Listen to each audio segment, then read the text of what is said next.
ईश्वर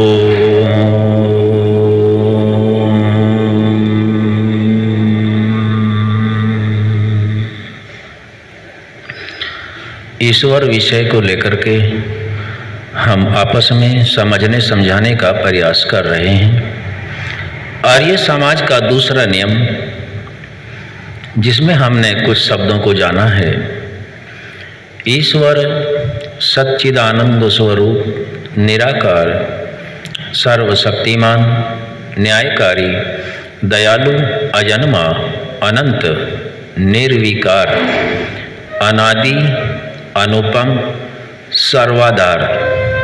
सर्वाधार तक हमने जान लिया है। अगला जो शब्द है क्या है जी, बोलो? सर्वेश्वर। ये ईश्वर का एक गुण है। अनंत गुणों की खान तो परमपिता परमात्मा है। स्वामी जी ने हम सभी मनुष्यों की उन्नति के लिए ईश्वर के कुछ गुण, कर्म, स्वभावों को दूसरे नियम में दिया है, जिसमें आज हम सभी सर्वेश्वर के विषय में जानना चाहते हैं। सर्वेश्वर को समझने और समझाने का प्रयास करेंगे। विषय ईश्वर और शब्द है सर्वेश्वर। सर्वेश्वर किसे कहते हैं? हाथ उठाएं जो बताना चाहते हैं। डॉक्टर नवाब सिंह आर्य जी बताएं, सर्वेश्वर के अर्थ क्या हैं?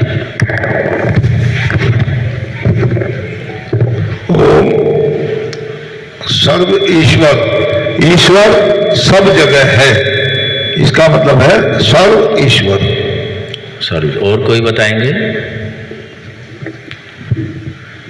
भूपेंद्र आर्य जी बताएंगे।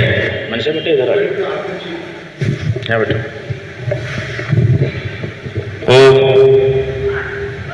ईश्वर सब जगह है, सब काल, सब परिस्थिति, सब स्थिति में ईश्वर जो है सब जगह रहता है। और कोई? सत्यपाल आर्य जी बताएं, सर्वेश्वर से क्या अर्थ लेते हैं? सर्वेश्वर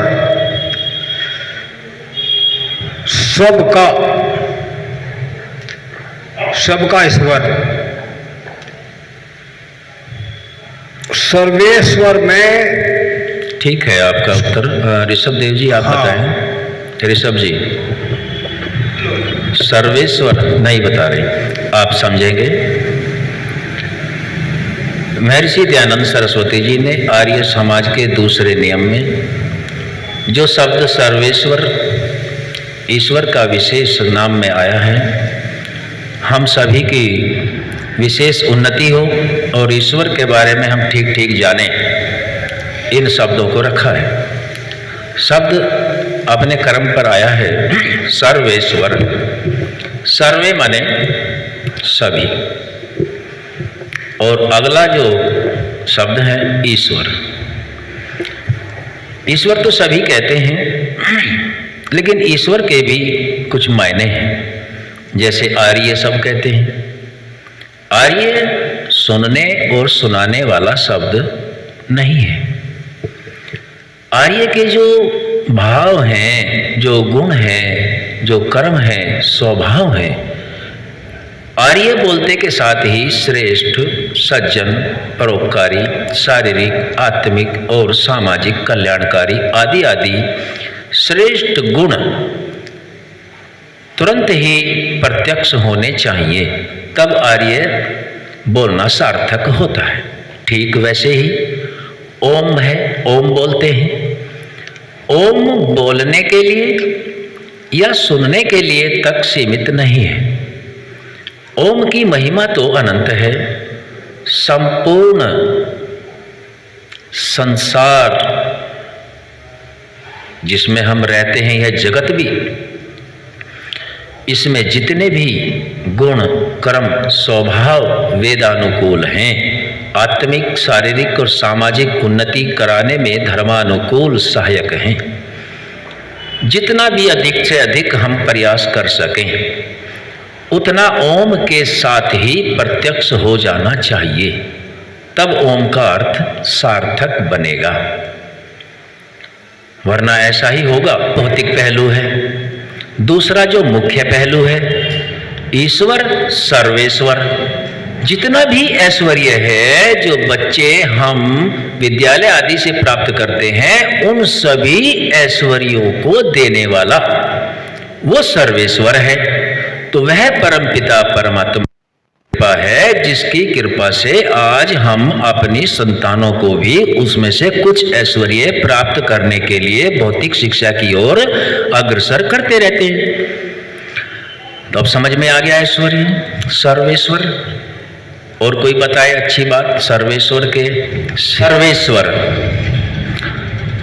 शब्द को हमने जाना है। अब सर्वेश्वर के पश्चात अगला कौन सा शब्द है? सर्वव्यापक से हम क्या समझे? आगे पीछे के ज्ञान को जोड़ के समझाएं।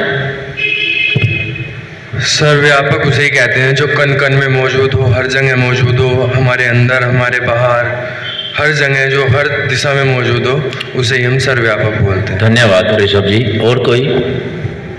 भूपेंद्र आर्य जी बताना चाह रहे हैं।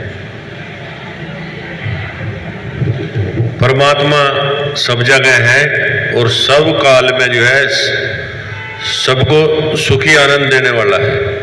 सर्वव्यापक के बारे में और कोई बताएंगे? फिर इसको समझेंगे। सर्वव्यापक, सर्वव्यापक हमने शब्द बोला, और सर्वव्यापक बोलने के साथ क्या हमारा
जानने के लिए हमारे पास यदि कोई पदार्थ वस्तु है तो वो केवल और केवल शब्द प्रमाण है। शब्द प्रमाण के अलावा ईश्वर के विषय में और कोई रास्ता मनुष्यों के पास नहीं है। और शब्द प्रमाण भी बहुत से ग्रंथ हैं, उनमें पवित्र बुद्धि से छांटना होता है कि इनमें पवित्र कौन सा है और अपवित्र कौन सा है। अब सर्वव्यापक और सर्वेश्वर को जोड़ें। ऐश्वर्य की जरूरत हमें पहाड़ पर है और वहां कोई सुविधा नजर नहीं आ रही, लेकिन मनुष्य तो ईश्वर भक्त है, उसे तो आवश्यकता है।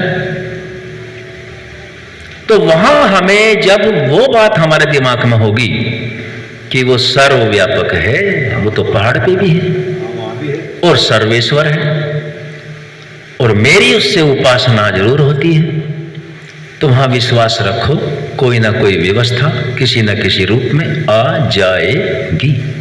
यदि इतना दृढ़ विश्वास हो गया तो हम ईश्वर के सच्चे भक्त हैं,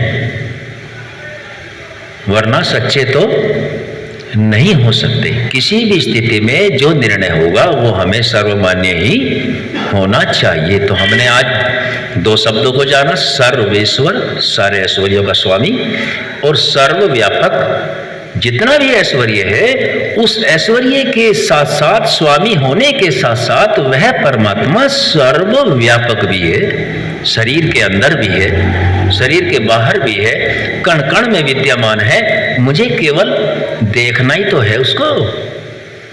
मैं एक कदम उठाऊं तो सही, वो तो पहले से ही वर्तमान है। न परमात्मा कहीं से आता न कहीं जाता, इसलिए ये शब्द स्वामी जी ने रखा सर्वव्यापक, कोई भी जगह खाली उससे नहीं है, चाहे वायुयान में जाए, चाहे पैदल जाए, चाहे साइकिल से जाए, जल में जाए, थल में जाए, वायु में जाए, कहीं जाए, पूरे ब्रह्मांड में कहीं पहुंच जाए, वह परमात्मा वहां भी अपने ऐश्वर्यों के साथ है। तो हमने आज 2 शब्दों को रखा है, आगे का विषय फिर कभी। ओम सम।